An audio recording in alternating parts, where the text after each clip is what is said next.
Hey guys, and welcome to Warner First 931's AI panel over the Hickson Database Center. And behind me is a slew of folks coming in to discuss. And our goal today is to simply provide information, encourage transparency, and allow the community to hear directly from these involved and ask these questions. This is not intended to be a debate. It's just an opportunity for Warren County residents to become more informed about a project that could have significant impact in our community. And so with that said, I am going to continue to rest my voice, and I'm going to let our host, Reese Moore with Supreme Building Products, and Ben Powell give a little intro to what they do here and then get the thing started. So thank you, gentlemen. Thank you. Before we get started with the questions, guys, like Kelly, let's just have a quick introduction. I'm Reese Moore with Supreme Building Products. Ben? I'm Benjamin Powell. I'm a 15-year plus professional IT professional, and I was also in the Navy for 7 years. Ryle Chastain, City Mayor of McMinnville. Alex Hickson, Director of Development. Ray Hickson, local businessman. Brian Kell, Public Relations and Marketing Manager for Ben Lemon Connect. John Chisholm, Candy Fork Electric, Director of Member Services and Economic Development. Terry Bell, Warren County Executive. All right, guys, we'll jump right in here. Alex, Ray, appreciate you guys coming on to the podcast this morning.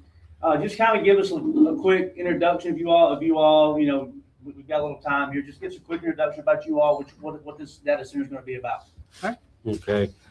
Well, I'd just like to say good morning, everybody, and I appreciate the opportunity to come here and talk and share this information that Alex is fixing to give you all. But this is Alex, my son. We live here. We just want you to understand this from our family side, and that understanding when a big project comes in, we understand people have concerns, especially when you hear a big one like data center, which has been in the news a lot. And we just want you to understand if there's something to do with our community, our land, utilities, roads, air, quality of life in general, we're here to answer those questions and help you understand it. We live here too. We're not going to do anything to hurt this town. We love it here.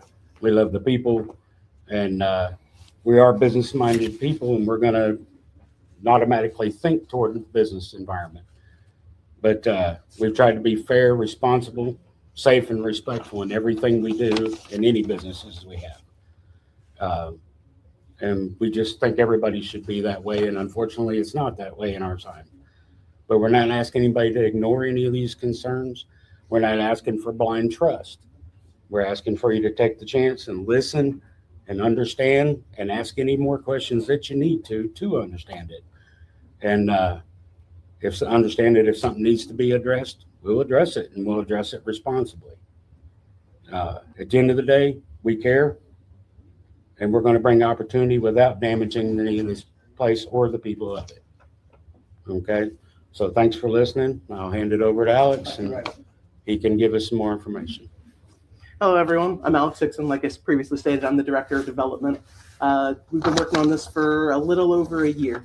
You know, it's not something that was a haphazard, jumped right into it. A lot of data centers, when they start out, they just announce something and they don't have plans for it yet. And trying to try to build up a boom for things. We kind of wanted to do it the right way, in our opinion, which is get some concrete behind us before we start.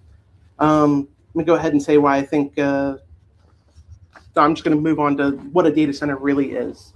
A data center, a very simple way to explain it, it's like a sorting facility for mail and packages. Except for doing mails and packages, instead of doing those, we're doing data processing of some sort. So there's other data centers that just store information for people. This is where if you go on Google or if you go on the computer, you search anything.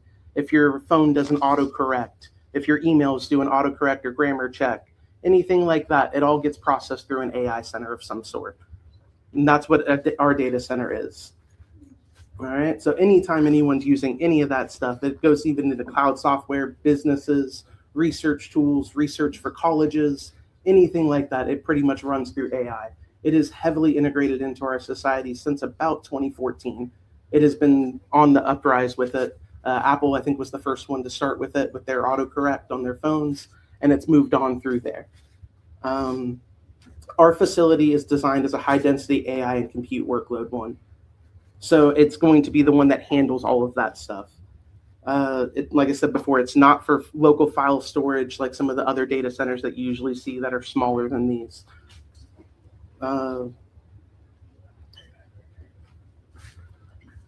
Why the numbers are preliminary. This is an important one. When I say preliminary numbers, this is not a scapegoat or a dodge in any way, shape, or form. These numbers are preliminary because they're not finalized. This is not just a small project. This is a very deeply engineered project that we're working with a Fortune 500 company to design out. This is not something that can be just slapped together by anybody. It takes a lot of effort and thought and a lot of numbers being crunched and ran at many points. And until things are finalized, things have to be called preliminary. I have no other way to go about that.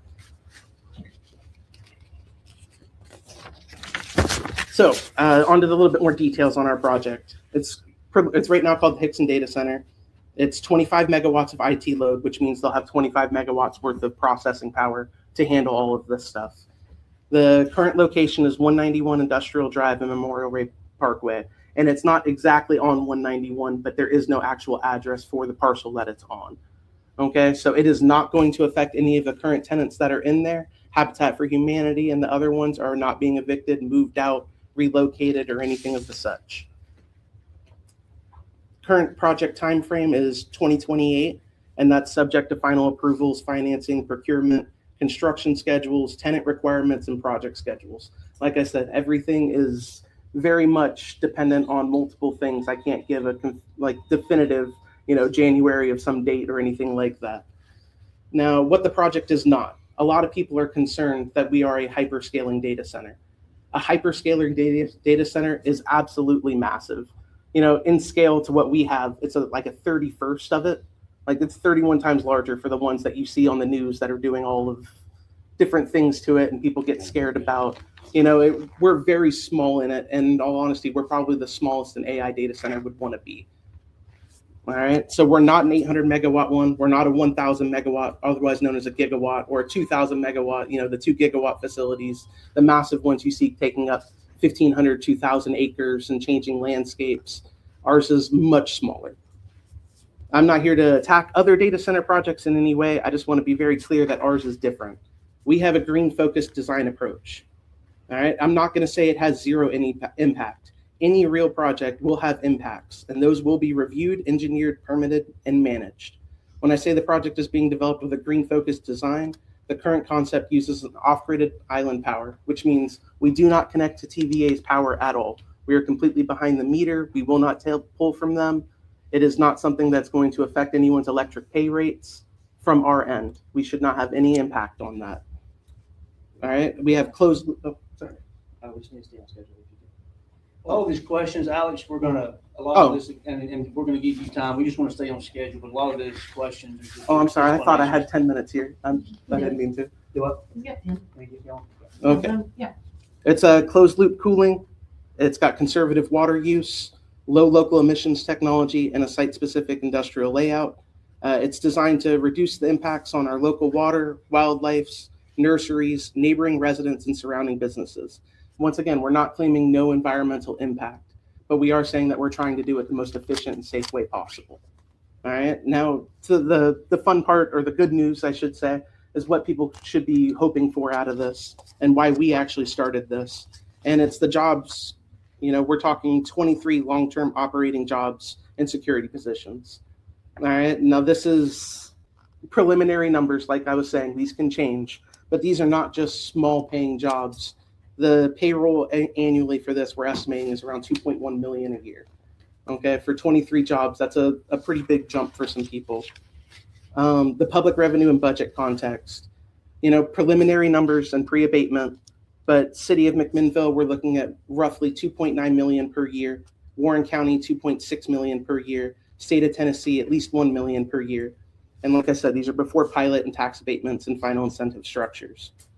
For context, that's 50% of the city's current property tax revenue base. For the county, it's 14 to 15%. These are huge numbers, and I know people are really upset with some things.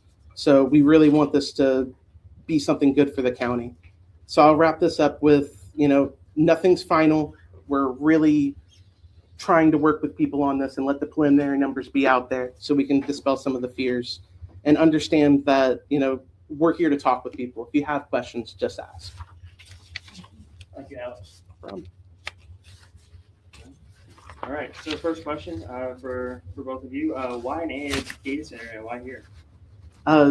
This is actually a very good location for it. For one, it's the secondary market between Nashville, Knoxville, and Chattanooga. We're pretty much square center of all of those, and we can do a lot of benefit for the county. And the reason why we decided for here is eventually data centers are going to be in a lot more places. So if we can do it, we can kind of force it to be done the right way.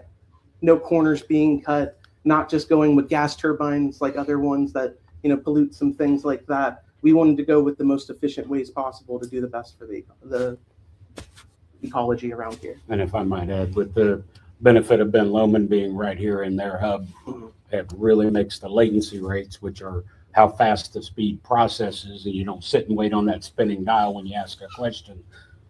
With Ben Lomond's, we'll have great fast service. Alex, another question for you and or Ray. What do you want residents to know? And you may have answered some of those questions in your intro, but what would you like residents to know that may not have been communicated clearly just through the social media and everything going on? The main one, we're not trying to destroy water supplies. Okay. That is one of the big, massive concerns. In fact, the water issue is people didn't know all the details on it. Our estimated water usage, and when we give estimations, we're going on more of the conservative end, not the rosy end. All right, we're expecting somewhere around 3 million gallons of water a year. That's on the high. Yeah, and 3 million sounds like a lot of water. If you take it compared to what the city of McMinnville processes and can do every day, it can provide 5 million gallons of water a day. And ours comes out to about the average of 31 McMinnville residents or households. So it's not and that's over the entire year. It's not like it's a per day thing. We're pulling in massive amounts, 3 million gallons of water. That's over the year. Okay. Very water conscious. Yes. Not draining lakes or rivers or. Okay. We don't have to cool off our equipment because we use the blooms. There's a lot of benefits to using the bloom system that we chose. Next steps, I believe, are finding a tenant and financing. What type of tenants can we expect? For tenants, it would probably be the bigger tenants. It's not going to be a co-location of the smaller ones. Like, we're not going to be hosting files for, the city or the county or the police department. It's going to be people like Anthropic, OpenAI, the bigger tenants like that, Meta. Last question for you guys, and we'll jump over to County Executive Terry Bell and Mayor Rob Chastain.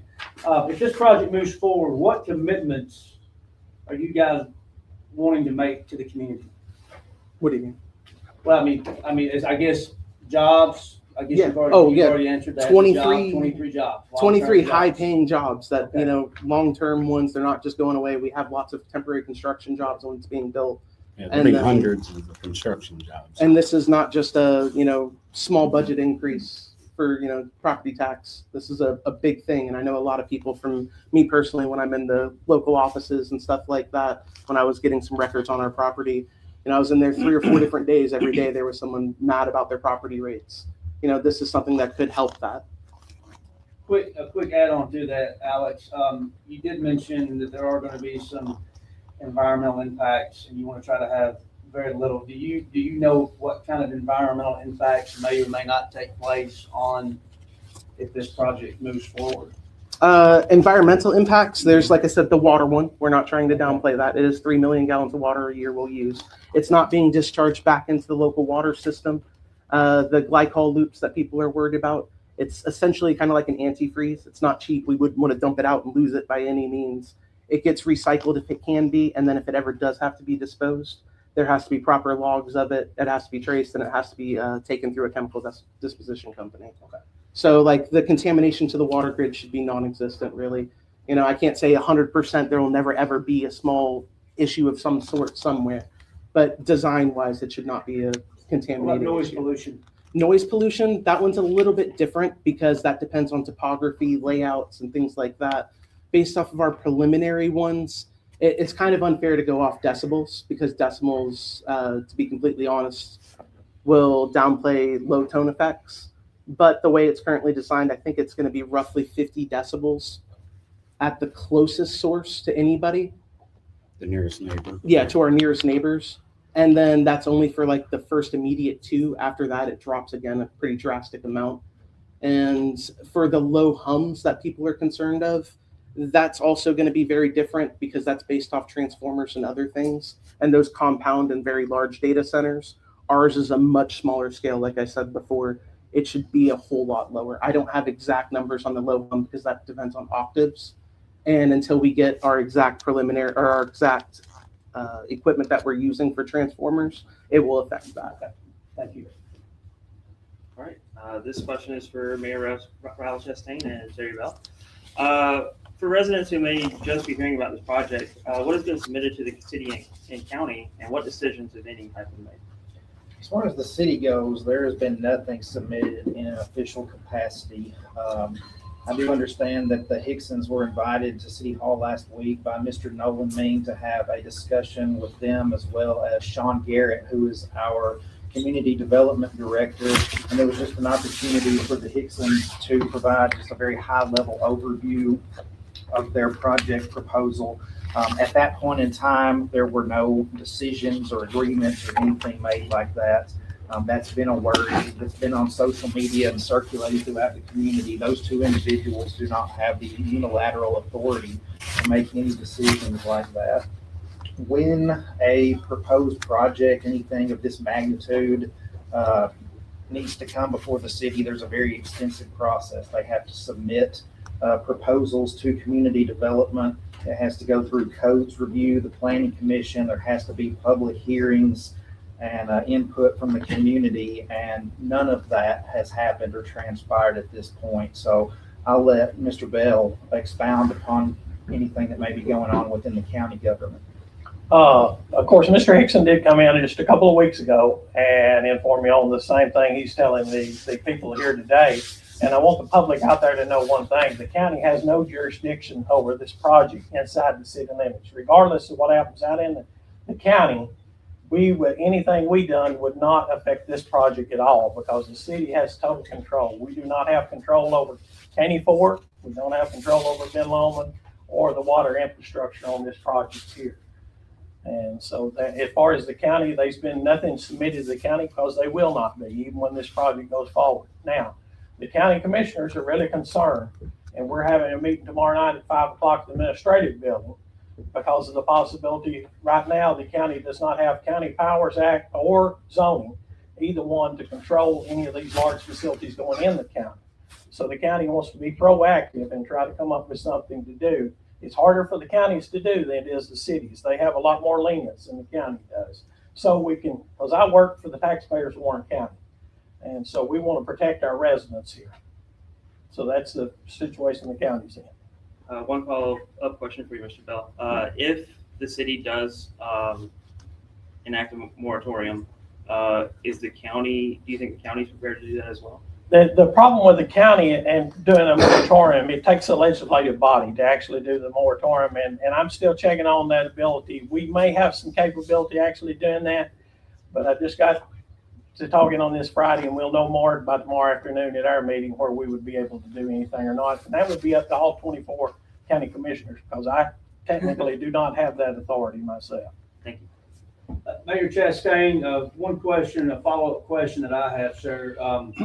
So can you kind of explain to the people the process for them to go forward with the proposal? Does it go in front of the Alderman? Does it go in front of you all, the city board? Eventually it would, but again, like the previous statement, it all has to go through codes and community development first. That's where everything starts. So Sean Garrett and his team, his staff, get any kind of proposal. There has to be all sorts of requests for zoning codes, environmental and site studies. There's stuff that has to go through the state, and sometimes, depending on what the project is, the federal government. Our zoning codes have to be reviewed to coincide with whatever any project is asking for. From there, if there's any kind of issues or concerns, it goes to the planning commission for them to decide on the project. If there's issues with zoning, those who are proposing any kind of project can appeal to the Board of Zoning Appeals if there's an issue with that. And then after all of that is done through the Board of Zoning Appeals and the planning commissions, then it's passed along to the city board as a whole to vote on. Thank you. That clarity. Any more questions for that topic? Ben, we're way ahead schedule right now, so we'll have plenty of time for Q&A, which is good. I'm good right now. All right, Alex and Ray, going back to you guys.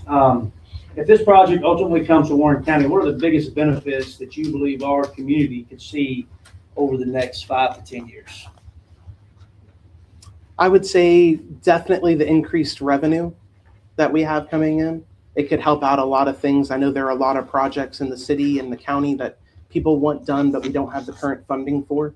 And this is a great way to have that added in with a little impact to what our local economy actually has done with it. The high paying jobs could also help massively for the community as well. Okay.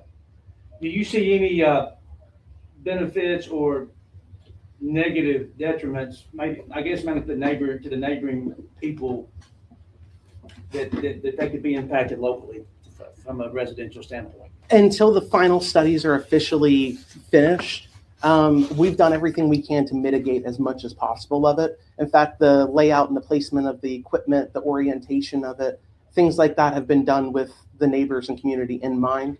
You know, we are right there on Highway 70. So, you know, most of the sound will be going towards Highway 70, so it doesn't get dispersed backwards towards the neighborhoods or residents or anything like that. Thank you. No problem. We're going to get Kenny Fork on the hot seat now, right?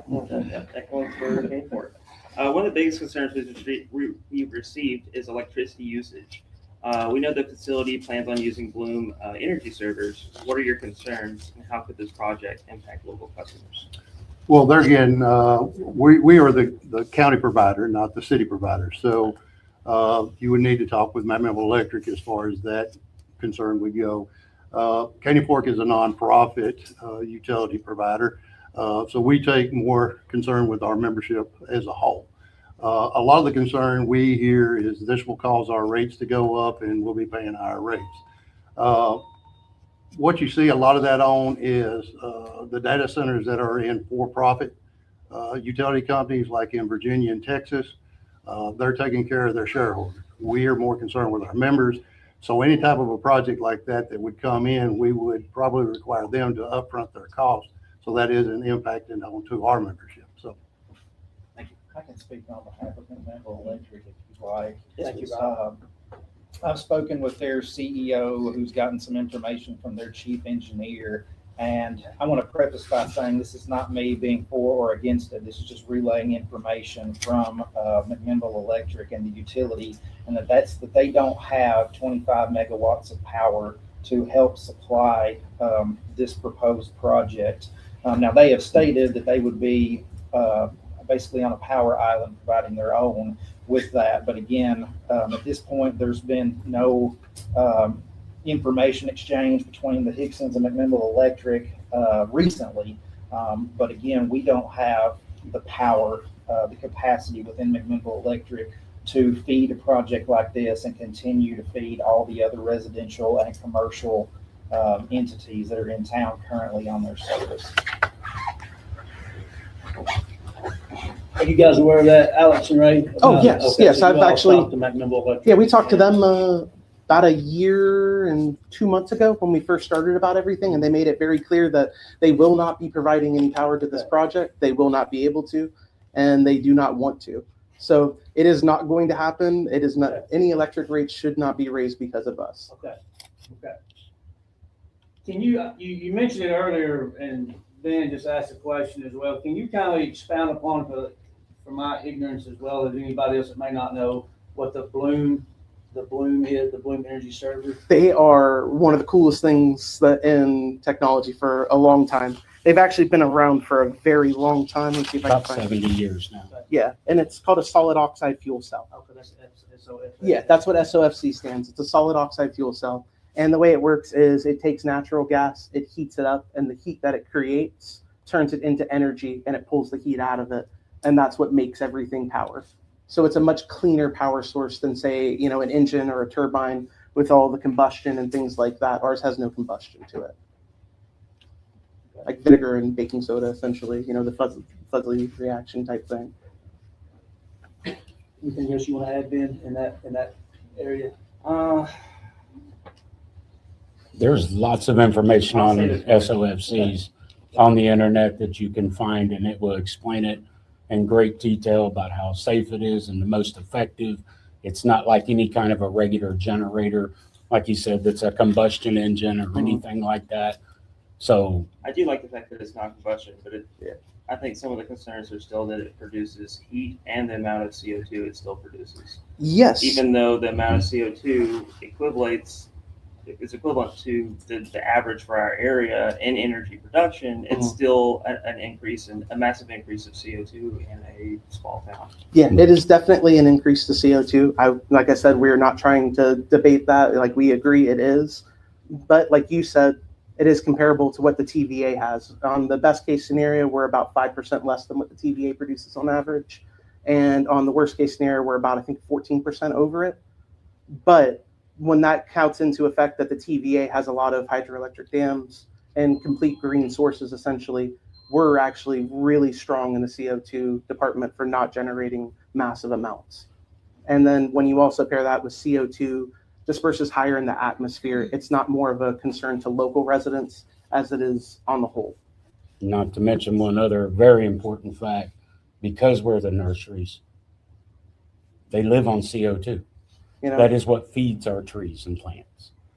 That's not saying it's going to be a noticeable impact to it, but a lot of the fears that we're going to kill a lot of the nurseries with, all the pollution, smog.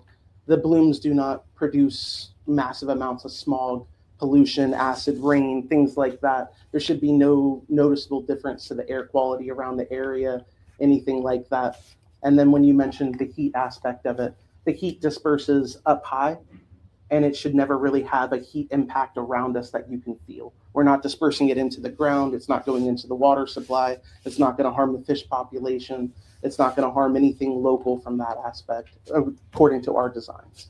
And that was a question I wanted to follow up with, the heat, the impact of the heat. You heard the term heat island around some of these infrastructures, they get so hot around that area. Well, this tells you that these are safer. People actually have to go and physically check these daily. And they're going to be standing and looking right at these machines. If it was that hot and putting off that much heat, it would affect neighbors or anybody in the community. They wouldn't be able to work right there with it. Okay. So that should help a lot of understanding on how that is. And an example for it is the heat around your AC unit. You feel it up close, but it's not something that's going to be, you feel it at inside your house next door or anything like that. It is contained and it disperses around itself in the air, depending on how far it's traveling and the average wind gust those days, like 3 to 5 feet, things like that. When you look at the heat maps that people show of data centers and they show those massive piles of heat, you see that it's dispersed before it even leaves the area. Okay. It's when I highly encourage people to look at the heat map images that people are concerned with, and you see that it's not bleeding into the ground, it's not spreading into the air. You see it localized right there at that spot.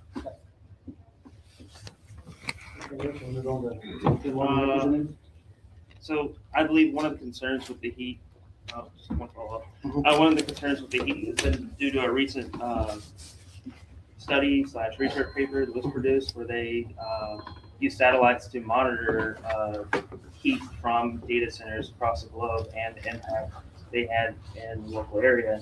And I think the average they found was that it affected up to 6.2 miles, about, I believe, 3.6 degrees Fahrenheit was the average. So they did see a study with doing that. Now, I'm not saying that's necessarily with all bloom servers or the methods y'all are doing it, but the heat generated in general, on average, has caused heat increases. I would love to see the study if you want to email it over to me. And I would also love to see which data centers they're comparing it to. Yeah. Because like I said, it's a scale thing. If that's a 1,500 acre data center that affects a 6.1 mile radius, that's a whole lot different than a project of our scale. Understood. Right. But I would be glad to look at it with you and address it if, to figure it out. Good point, Ben. All right, moving on to our Ben Loman representative, Mr. Brian Kell. Thank you for joining us. Brian, what role does broadband and fiber infrastructure play in a project like this? And could there be long-term benefits for our local connectivity? Yeah, I think the Hicksons have kind of spoke, to the importance when they were kind of talking in their opening statements. About 8 or 9 years ago, Ben Loman's board of directors made some very crucial decisions to help build out our fiber network. To go from where we were 8 or 9 years ago to today, we're roughly almost at 98% fiber throughout our entire service area. I'll let folks know, and this may be the first time that they hear this, is that by the end of this year, Warren County will be 100% fiber. And so there's some exciting things when it comes down to connectivity, our multi-gig situations. The biggest thing I think that I can say on behalf of our general manager, Greg Smart, and our board of directors is that Ben Loman, whether it's a single mom who's trying to find connectivity for her kids or her grandkids, or large businesses like a data center, Ben Loman wants to be able to offer something for everyone, and that's in homes and businesses. That's why multi-gig is so important to us as far as being able to provide that. And whether it's these large businesses that have a situation where they need a very high connectivity, Ben Loman, either on our own or through our statewide IRIS network, can be able to provide that to companies both here and throughout our service area. So on the connectivity side, I think they've already stated it's very important from a local, I guess, benefits from a local community.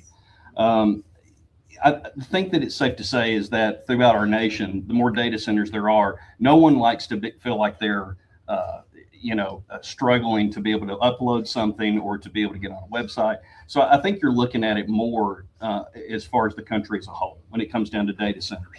And so the benefits that can be for all are definitely there. Obviously, it comes down to a lot of these questions that have to be fleshed out from a community standpoint to local elected officials and wrestling with what those things are and working with the companies.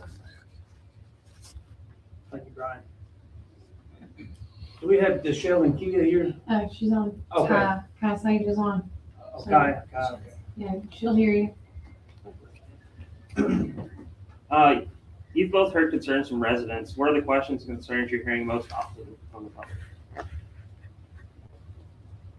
One of the main concerns that I have been hearing has been a lot of the conspiracy and misunderstanding about the government being involved in this project. I would like to make sure to clarify, did anyone in the local government know of your plans before May 25th? And have you talked to the government in general before that date regarding these plans?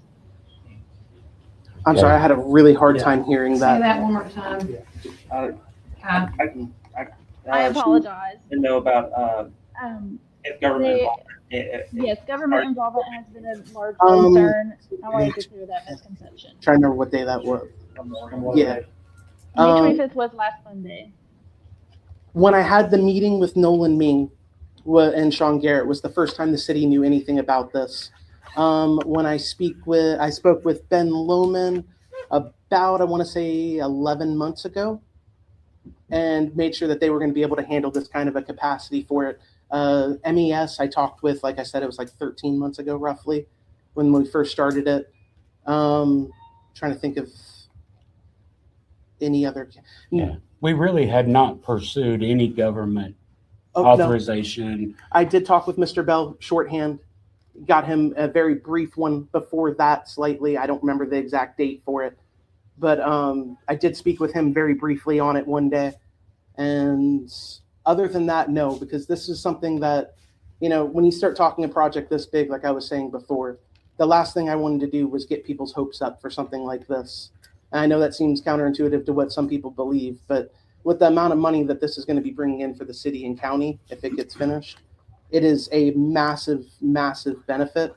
And we were really worried that if for some reason, the engineering wouldn't work out or the plot wouldn't work out or the design didn't work out, that we would have got people's hopes up over nothing.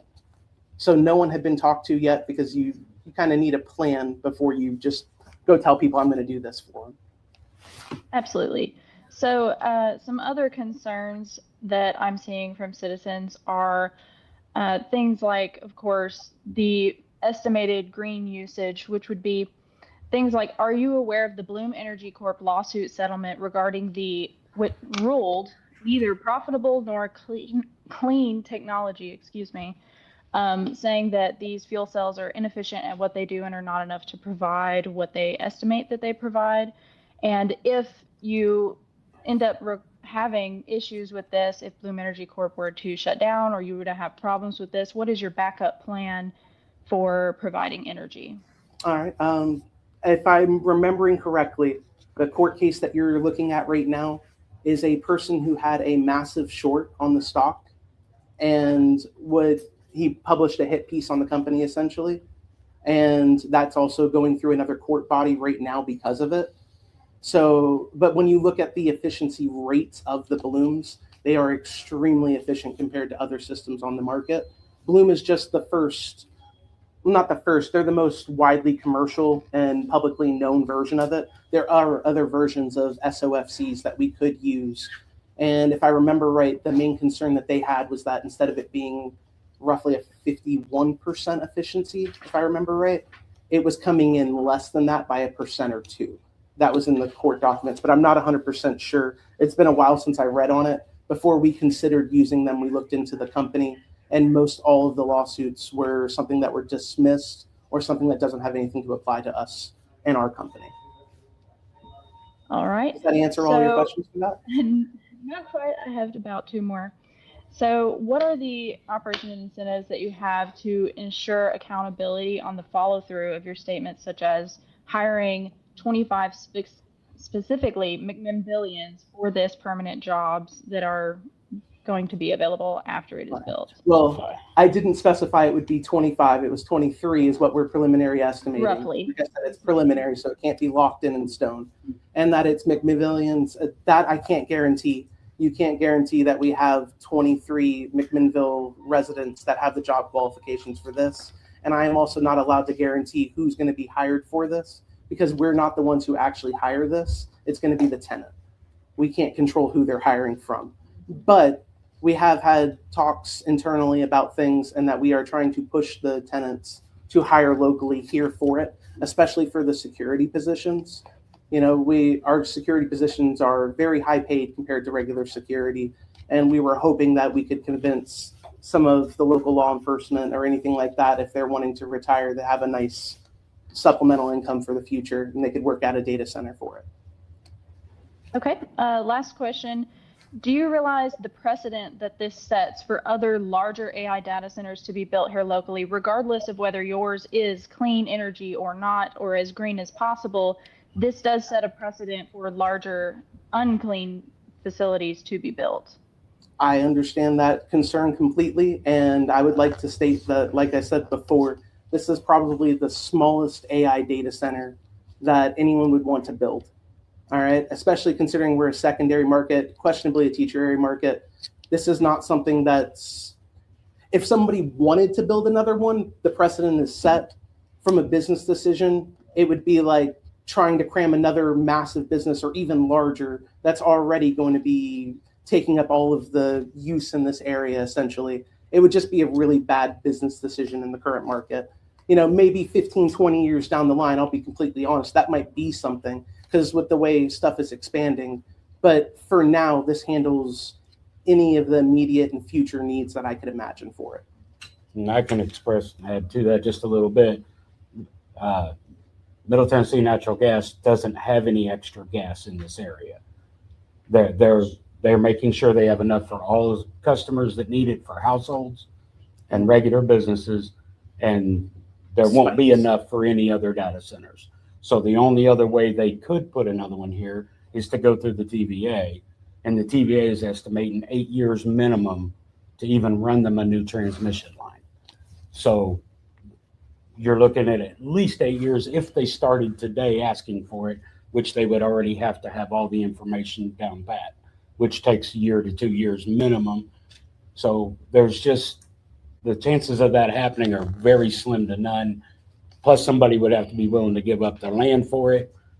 And if they're doing one that's not safe like ours, you could end up with a whole lot of opposition instead. Also, And- I'd like to point out that when you mentioned the natural gas reserves, they also said that this is the most they'd be willing to give away because they know that they have to be able to take care of all their current residents, future residents, spikes, and all their commercial customers. So this should not affect anyone in any way from our data center. I just want to point that out there, and that is our aspect of it from what we have heard. It's not their official response. Hopefully that answers that. Is there any other questions about the natural gas? I think she's good. Oh, okay. Thank you. I appreciate the questions, though. That's what I'm wanting to be here for. Is Thank you guys for your transparency once again. I think you've already answered this pretty well, Alex, but we're doing good on schedule, so that way we may have a little Q&A. But water use, going back to water usage, Alex, has been one of the most discussed topics in our community. And I think you've already kind of shared a little bit about that, but what can you share about, well, you've already obviously shared the expected water needs of this project. If you can just kind of resurface those numbers one more time, and then maybe we can open it up to Mayor Chastain, because obviously County Executive Bell, it's not going to affect the county at all, to see how the local government is going to be involved, in reviewing those needs. The water, like we talked about before, there will be some water for topping off equipment or cleaning things, the facility bathrooms, things like that. That's all included in our preliminary numbers for this. And like I said, our conservative number is about 3 million gallons per year. It can go a lot less than that. Ben, I'm sure, has some numbers on that too if he needs them. But it equals out to about 8,200 gallons per day, which is about 5.7 gallons per minute on the worst end. And like I said before, that's the equivalent of 27 average households using EPA's water assumptions. And using the city of McMinnville's, it's about 31 existing city water customers. We will also have backflow preventers, which is standard code on any building. If the water comes in, it can't, if there's a discharge, it can't flow back into the water system. There should be no concerns of anything contaminating or polluting from that end. People often imagine data centers as massive water use. Our project, like I stated before, is very different. We have really, really put an emphasis on trying to make sure it was good for the county. I mean, this is our home. This is where we live. This is the same water that we're going to be drinking. It's not like we're trying to contaminate or hurt the water table, the locals, anything like that. This is a very thought out thing. And when we were working on our initial design, our feed light design, there were many options where there were suggestions we could, save money here by going with this and having more water consumption. But we made it very clear that that's not what we want. We made a very conscious effort to look out for everybody with this. Mayor Chastain, do you have anything you'd like to add on from a water standpoint, sir? Yeah, the 300, that's the first I've heard of the consumption that will be used by the data center, so I can't answer that definitively, but that would certainly be part of the utility feasibility studies that would be part of any official proposal. But I can speak with our water and sewer director and find out how that number would impact our local utility, hypothetically. And just to touch base one more time, County Executive Bell, it's not going to have any effect on the Warren County water system. Yeah, right? no effect on it. Okay. And if I think I could say one more thing on it, if I remember right, based off of McMinnville's website, it talks about the water processing and what it can handle right now. And if I remember right, it's about 0.015% of what it can handle would be our daily usage on average over the year. It's not like we're going to be straining the network in any capacity. It can process up to 5 million gallons a day. And I believe that's before the new plant. Actually, I'll move this one first. So it's a question for y'all. How do y'all plan to ensure the facility and tenants stay compliant with any laws and regulations? That one's kind of easy because from a business standpoint, they don't want to use more water. I meant you're building an environment conscious facility. Mhm. That's the idea. How are you going to make sure it stays compliant and a green nature? Like they're not dumping chemicals, they're not doing stuff like that. Well, from the compliance, there's a lot of logs. There's actually a whole position in here for someone who has to keep logs on equipment updates, any kind of disposals, anything to do with EPA, all the record tracking, all of that stuff has to be logged. and it is very heavily monitored by the government. It's not something that we could just, throw numbers at and they could get away with if they wanted. It's something that's very heavily regulated. All right. Now there are other states and stuff where things are different, but here there's a massive part to it. But it's also going to boil down to the people who are coming to us here. This is not a cheap data center. They are going to have to pay a premium to be here and show that they want to be green for the environment. Would that person on the maintenance or compliance side be employed by the tenant, or? It is employed by the tenant, but that is because it's still subject to the state, and the state has to review everything.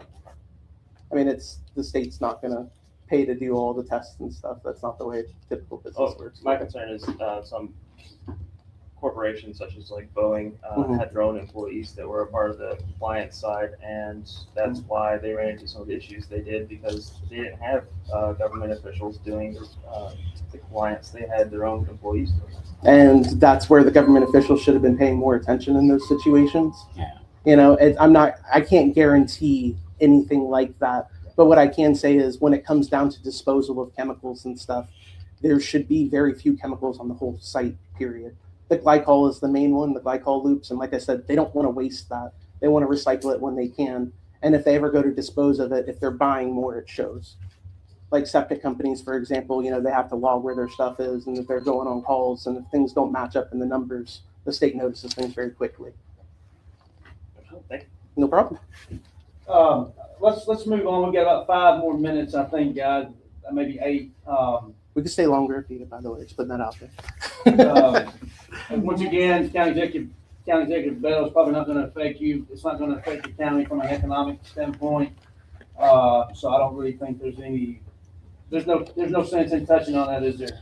About what economic opportunities could a project like this create for Warren County? The only opportunities, of course, it would be the tax revenue, and I don't think the county court's willing to give any tax incentives for any kind of project like this. That's just my opinion. That would be a vote that have to be taken, and that and the jobs is the only 2 incentives. But we also, as a community, are going to have to decide what we want. I work for the taxpayers in Warren County, so we're going to have to shape our community and decide what we want for jobs and what we don't want. So we've got to listen to our residents, because our community is the most important thing here. And as far as going back to the taxes, the county, is the county going to get any benefit financially from the Hickson data center? Property tax Just the property would be the only things that we would benefit from a data center. Okay.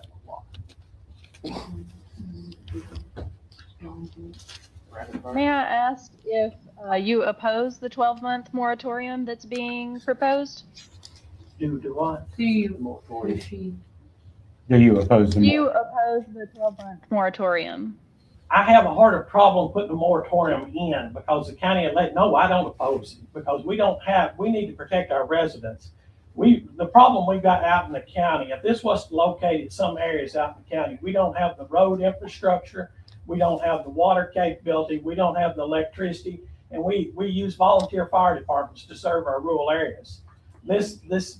We've got to do something to try to keep this from happening and make sure we've got a controlled environment, because this could pop up in any neighborhood that we've got in Warren County.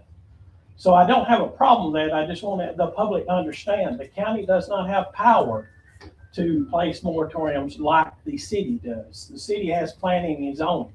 We do not have zoning in Warren County. So it makes my job a little more difficult. I'm working on a different area from that, and we may be able to come up with something. I should know something by tomorrow night. Let's go to rapid fire then. Ben, you want to start? We'll go back and forth. Sure. This is for Mayor Ralph Chastain. How can we get this on the ballot for citizens to decide? Now, this is a good question, and this is one that has been asked of me several times in the last week. In order for something to go to referendum and there be a special election, or for it to be added on to an existing election coming up, there has to be a petition signed by community members with official signatures that comprise a certain percentage of the voters of the last presidential election. So I don't know what that percentage is right off the top of my head. I would have to confer with the election commission. But again, in order for something like that to be voted on by the citizens, it has to be petitioned to the election commission with that certain amount of official signatures. One question that stuck out for me, I think we're just gonna jump around here for about 5 more minutes. Alex, Ray, or maybe, Mayor Chastain, maybe even, could this have any impact on residential property values around the surrounding of the Hickson data center that we know of? I can't A imagine negative why. and positive impact. I can't think of any reason for them, honestly. It's just, more income into the county. That's, I can't speculate on the market. I don't know how that would work for that exactly, but I can't imagine any reason why it would. It's going to be a very nice facility, and it's going to have nice It's got scenery around it. It's got screening around it to help reduce sound and noise. It also has vegetation screening, natural trees, things like that. Stuff that not only help mitigate the noise, but make it a beautiful project. Yeah, there's no way to officially know, speaking in hypotheticals definitively, if that's going to be the case for the positive or the negative. Right. Is there anywhere maybe within a 100-mile radius that maybe concerned citizens could go see like a data center of this size? It's a kind of a concern for mine if I was in that area would be the noise. In all honesty, I don't know of any in the area that are this size. Okay. Like I said, we're considered what's mid-scale now. It used to be considered large scale because large scale before would have been for storing people's files. This was before AI started, needing the increased space and size and power. So there's none that I know of in the local area that someone could go visit and look at one. Okay. So like I said, but when you do watch the videos online, please keep the scale in mind. I have one for y'all as well. I know you said that you're using a Fortune 500 company for the planning and construction. Yes. Will any local contractors be used? Yes. I mean, that's just the way it's going to work with most of it. I've actually gotten bids from people, trying to get in on the bid process over the last couple of days. I think I got like 9 or 10, and we're not even at the bidding stage yet, but it is going to be, locals are going to be people who are involved in the bidding process. And as long as they're a competitive bid, I don't see any reason why we wouldn't be using any of them at all. Can you expound upon a little bit, Alex, about what kind of bidding are you bidding out as far as what kind of contractors are you bidding out? It'll be people to build the building, electrical Yeah. things, commissioning, HVAC, water. It's a full process for a full Full scale. facility. Yeah. Yeah. If I remember right, they're roughly estimating 30,000 temporary construction hours for build out on the initial facility. Yeah. Do we know of any long-term benefits or risk, I guess, maybe of the air pollution or anything? I know you said very clean. It is a very small amount, and the things that people are most often worried about are a lot of comparisons to the CO2 in ours is going to be compared to cars, which is kind of an unfair comparison because cars pollute in other ways with other things that would cause like acid rain and stuff like that. Our pollutants are not like that. We have small amounts of pollutants that can cause things, but it's nothing that should be a massive amount in any way that should be noticeable to any air quality or anything of that sort. All right. Next one. The project includes 8 backup diesel generators. Yes. How many hours a year are they expected to operate? They also need to operate for testing, emergency maintenance. Every month they have to be ran for 1 hour, and it's also important to include that people are worried about the sound and emissions from that. There is our air permit that we have to get already knows about that, and we'll be planning in for it. But they're also in custom sound enclosures, which drastically reduces the sound. And we've also placed them at the middle of the property to keep us far away from anybody for sound and tuning purposes. Alex, Ray, thank you for your time. Mayor Chastain, Brian Kell, John Chisholm, County Executive, Terry Bell. I want to thank you guys for your transparency. Thank you all for coming in here and taking the bullets and taking the questions. And appreciate Ben Loman's insight and Mayor Chastain's insight. And, is there anything else that you would like to add, Ben? Not at the moment, no. If I could say one last thing before we go. If you have any questions at all, my email is alex@hicksondc.com. I answer every email. I personally put a lot of thought and effort into all of them. And none of this was about hiding things from people. It was about trying to make sure that people had more concrete evidence to go off of before everything got put out there to the public. We just had to create a website for the possible tenants and for the financiers to be able to see the details that they needed to see And the only way to do that was to create the site. Once the website was up, somebody found it and blew it up into something it wasn't, because we hadn't discussed it with anybody yet. But we do apologize for that, and I wish we could have been more open earlier with people.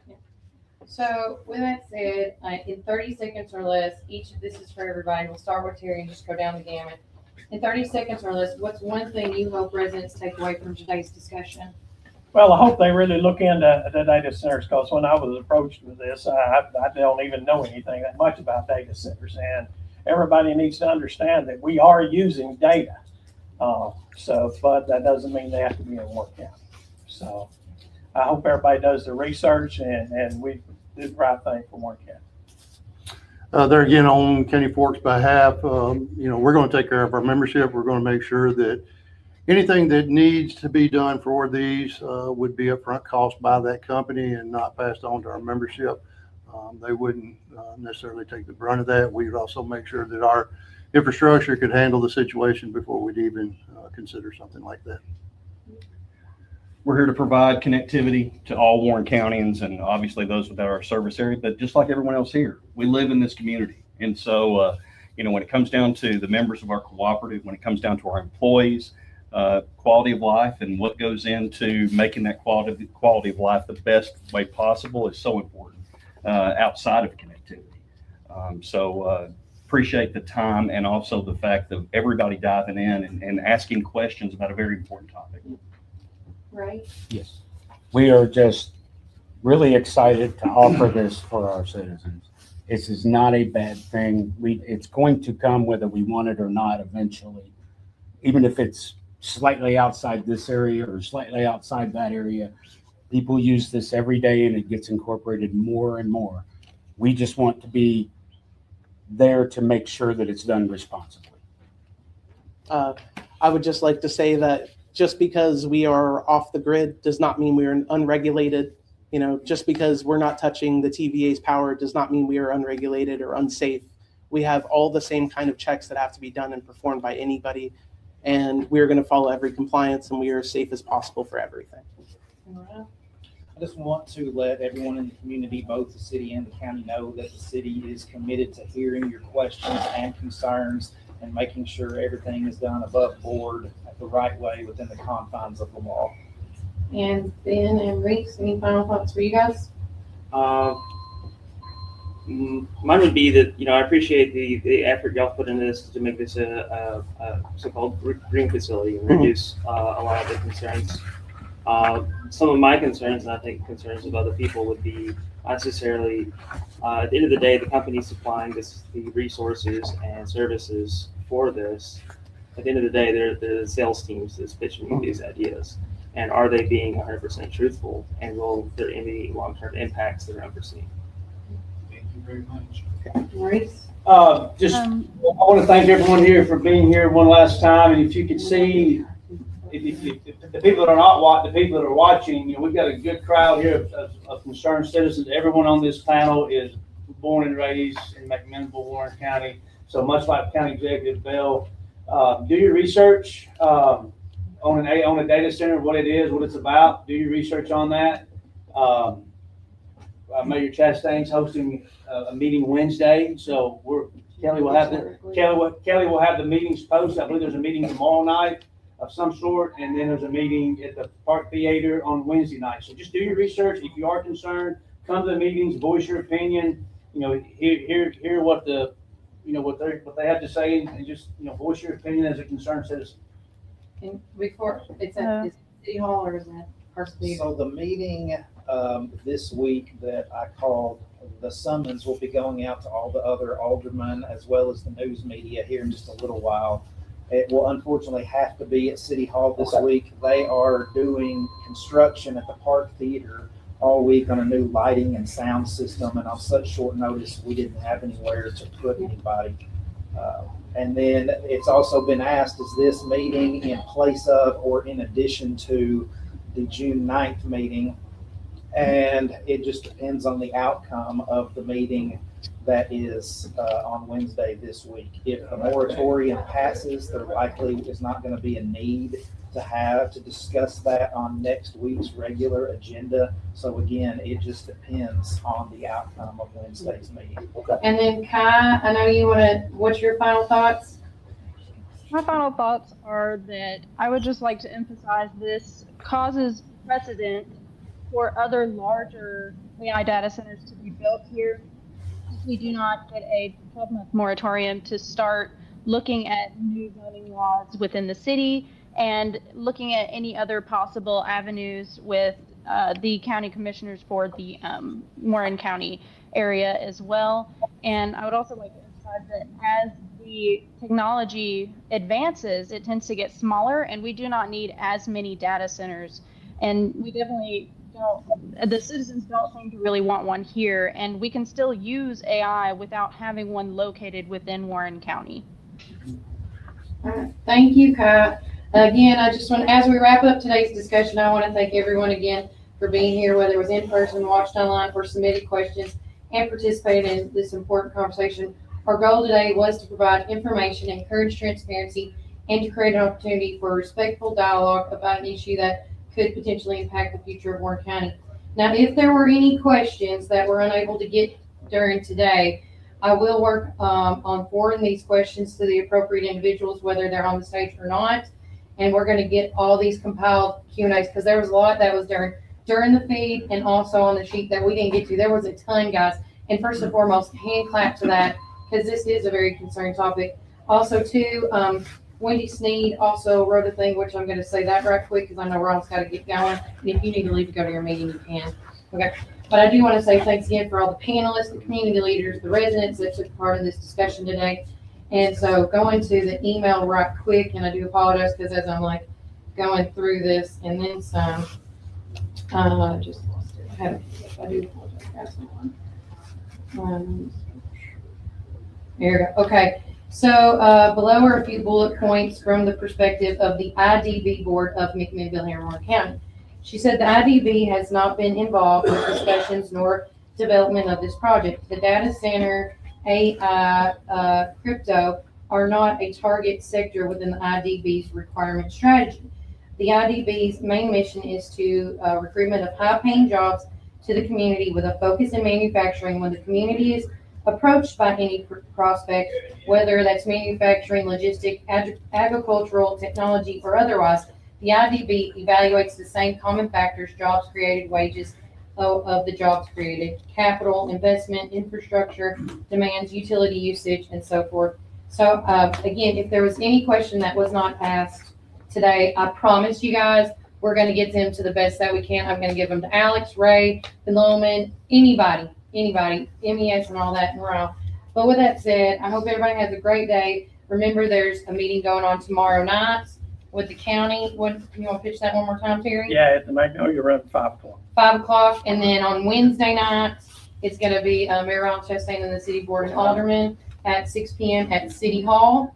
So again, come out, and I always say, let's be proactive, not reactive. If we can all come together and just have adult, respectful conversations, we can get things done. I promise you guys. So make sure you come out to both those meetings for any opportunities.